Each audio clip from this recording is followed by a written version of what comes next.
Okay, I want you to watch here as Jake Tapper completely cucks himself to Nancy Pelosi and shows just how weak he is. We'll get to that in a second, but just as a side issue, because there are a lot of people who are very eager for the bipartisan infrastructure bill Yes. to come up and be voted on as well. And progressives have said they're not going to vote for that until there's at least a deal on the larger social safety net bill. You said the House must pass the bipartisan infrastructure plan by October 31st, which is a week from today.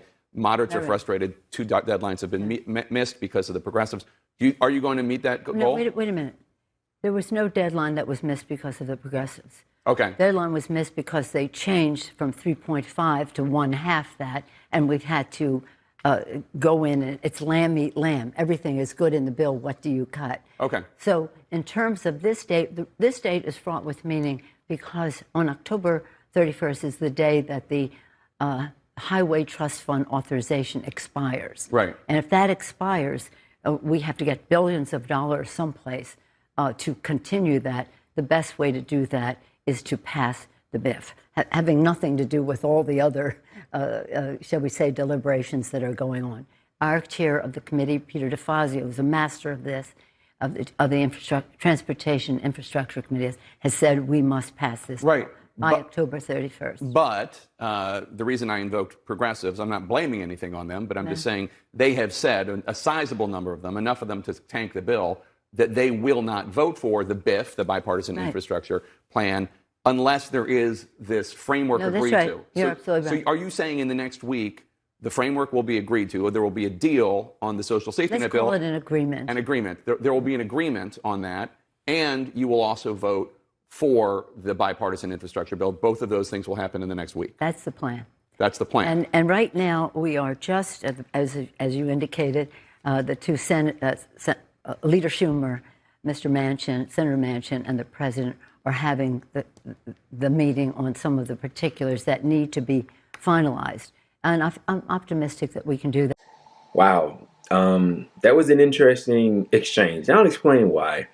So across corporate media, and we've seen this for quite some time now, they have been demonizing the progressives, Bernie Sanders, AOC, all the rest, pretty much everybody that's in support of the what used to be a $3.5 trillion infrastructure bill. It's not anymore. I'll touch on that in just a second. But did you see what he did there? So he said, notice how he framed the argument. He said, look, two deadlines have been missed so far because of the progressives. And then she cut him off. She says, no deadline was missed because of the progressives. And then immediately, when pressed by Nancy Pelosi, who's no savior of the left, she's no ally of ours. Nancy Pelosi is an enemy. You know, she is adverse to what we want. Nancy Pelosi is no ally of the left. I don't think that needs to be explained, okay?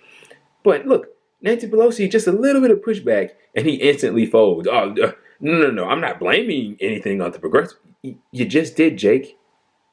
You just did. If you're going to blame the progressives or something, why not stand on that and say it with your chest? Okay, you blame the progressives, then stick to it. Why is that when you get a little bit of pushback from one of your moderate leaders, a.k.a. Nancy Pelosi? She's a self-proclaimed centrist. You know, she's also very corrupt. And we know how CNN and these people like Jake Tapper on mainstream media, these mainstream media pundits, we know how they herald these corrupted senators and House members, such as Nancy Pelosi. Why is it that when you're pushed back a little bit, you instantly retreat and say, oh, no, I'm not blaming them. And notice how he redirects all of his fire at the progressives. And notice who he leaves untouched, untalked about. The quote-unquote moderates, which are actually the extremists here. Why not tell the people what the moderates are doing? And I love how he keeps referring to this what used to be a 3.5 infrastructure bill as a social safety net bill, right? Why? No nuance, no explaining anything, no nothing. Why not tell them that instead of telling them and lying and saying that the progressives are missing deadlines and it's the fault of the progressives, why not tell them what these quote-unquote moderates, which are actually extremists, what their holdouts are all about? Why not tell them what they're in favor of or what they're not in favor of? Why not tell them that Why not inform the American people what they're missing out on, what's getting taken out of this bill, that it would have overwhelming support if you were to let them know about it? Like universal community college just got stripped out. That's popular among the people when you poll them. The majority of the American people support that. Paid leave, paid medical and work leave went from 12 weeks to 4 weeks. I think Americans, working Americans especially, would get very upset about that.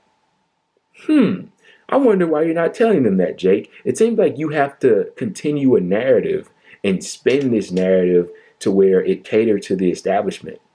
I wonder, Jake. I wonder why you changed your mind so quickly. At first, it was all the progressives' fault. But when Nancy Pelosi, of all people, pushed back just a little bit, you were like, oh, no, no, no, I'm not blaming the progressives. It really shows what type of a character he is, but we already knew that. We already knew that about MSNBC, CNN, all these different news channels. They're frauds. They're frauds, okay? And they tell you what's going on through the lens of the establishment. That's what they do. He's not being honest here. Him saying that it's the fault of the progressives, and I have my own criticisms of the progressives. I have a lot of criticisms. They're incredibly weak. They're feeble. They don't do enough. But, I mean, the way that he's framing it makes absolutely no sense, and he's not being honest, and he's indirectly lying is what he's doing. And I mean, just a little bit of pushback from Nancy Pelosi, of all people. I mean, she's no crusader for the left. She's no defender of leftist policy. She doesn't support Medicare for all. She doesn't support free college.